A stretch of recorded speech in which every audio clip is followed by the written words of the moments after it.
If you are in the market for a new Dodge, Ram, Jeep, or Chrysler, then Premier Chrysler Jeep Dodge in New Orleans East is the place for you. 2017 has many great opportunities to get the best deal possible with up to $4,500 total cash allowance on the limited 2017 Jeep Cherokee, $2,000 cash allowance on Chrysler Pacifica, Tourings, and $1,500 cash back on Jeep Grand Cherokees and the Dodge Durango. Premier Chrysler Jeep Dodge has the best price and can serve all of your automotive needs. Check out the inventory at PremierChryslerJeepDodge.com or stop in at 13,000 I-10 Service Road in New Orleans East. The national championship game in college football takes place in less than an hour. We're looking forward to it. We're going to watch it. A rare rematch from a year ago. Boy, when do you see that? We're going to see it tonight.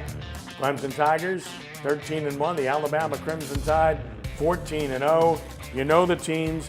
You've seen this act before. This will be Act 2. It's a rematch. Nick Saban, 5 career national championships, looking to tie Bear Bryant all time in that department. Tonight, Clemson won, of course, under Danny Ford in 1981. So we're going to look at the matchup right now. We'll start with the favored Alabama Crimson Tide, favored by about a touchdown in this game, give or take a point, and understandably so.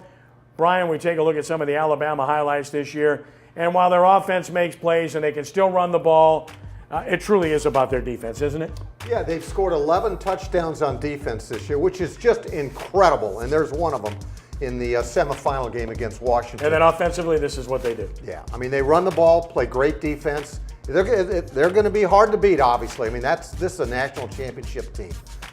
Ricky, obviously, when you win up front, you typically win football games. Alabama's beaten everybody up front this year. It seems to me that the only way you can beat them is with athletes making special plays. Yeah, and I'll tell you what, they got a lot of guys going to play on Sunday, and that's the whole key to Alabama. You know, when you got that many guys going to play on Sunday, a lot of those guys are already ready for the NFL. And I just look at the roster, man, from even down to the freshman quarterback, the running back, they just got a lot of guys going to play on Sunday. That makes a big difference. Well, to me, the separator for them, if there is such a thing, is they're up front. As I mentioned, I just think up front on both sides of the ball, they're the best in the country, and no one else can compete with that, or they haven't been able to do so. So as a result, as we flip it over to take a look at Clemson, as I mentioned, the only way you can beat Alabama is with special athletes making special play. Brian, Clemson has those kind of guys with Deshaun Watson and Mike Williams. And remember, Mike Williams didn't play last year. He was out with a neck injury. Mike Williams is a #1 draft pick for Clemson, and he gives them a decent shot. Look, they have got to move the chains. They cannot let Alabama get on the field, and they've got the people to do it. First down for them is really important, and protect the football. One of the things that had to impress you about Clemson last week, Ricky, was their defense. I mean, they just shut down Ohio State, didn't allow them to do anything. Yeah, well, Ohio State didn't have a good quarterback. I mean, he was had a bad game, and they got a chance to really, shut them down. But I was just looking at Clemson quarterback. Man, he didn't get the Heisman Trophy, but he was very deserving of it. I mean, I think that he might have been the best college football player for the offensive player this year. So who has had success against Alabama's defense in recent years? Clemson last year, Ole Miss the last couple of years, Oklahoma going back a few years. And in every case, they had a great quarterback and they had special athletes on offense. Difference makers, guys that can make people miss and make plays. It's the only shot you've got against Alabama. Clemson has those kind of players. They do, and I think it's so important. I think they've got to put themselves in short yardage situations against this team. Jackson has got to stay upright, move the ball when necessary, but take advantage. He's got some playmakers, both on the outside and Gallman at running back. So they've got to move the ball against this team. And that's what always hurt Alabama in the big games, the deep ball. Right. I mean, they secondary the corners, they play man-to-man, and they try to play up, and the deep ball always hurt them. And look, I think Mike Williams could definitely make a difference in this game. He wasn't there last year, and if there's a weakness to the Alabama defense, it is their deep ball in the secondary, okay? But they've got to give Jackson time to go through his progressions, and Williams has got to play a great game.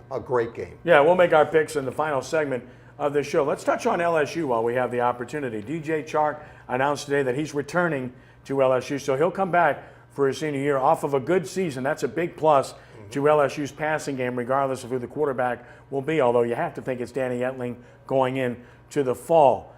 Jamal Adams leaving, he's going to the pros, but look, he's probably a first-round draft pick. That's understandable. Devin Godshaw going to the NFL, money reasons there, and you can understand it. A big decision still to be made by Malachi Dupree, who looks like at this point maybe a third-round pick, could be a second-round guy. But Brian, you talk about recruiting.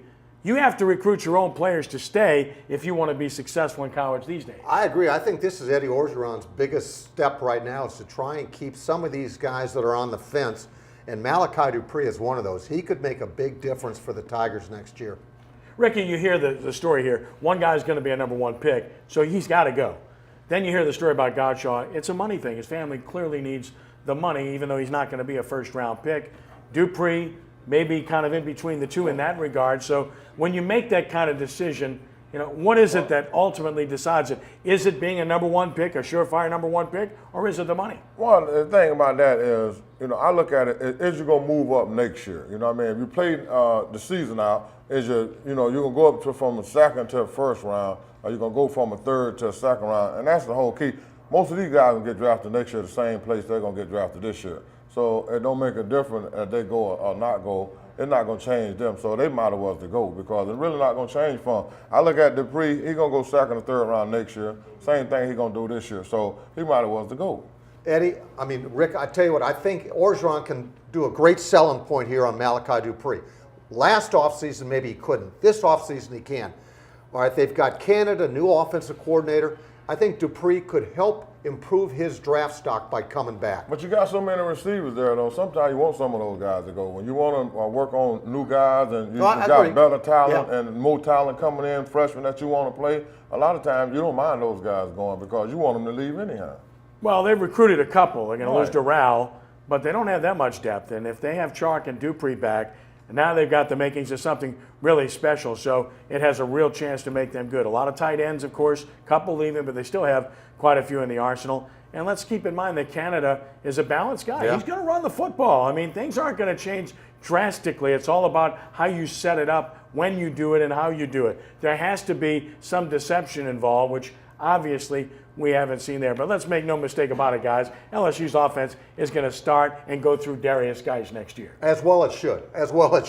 But again, I really think with the change in the offensive operations, I think that Malachi Dupree could improve his stock. And you see what Matt did at Pitt. He's going to run. He had a great running back at Pitt, so that guy got his yards, and he's going to make sure that the running back, carried the load. When we return in just a moment, we'll turn our attention to basketball and the New Orleans Pelicans as Sports NOLA TV continues on WHNO.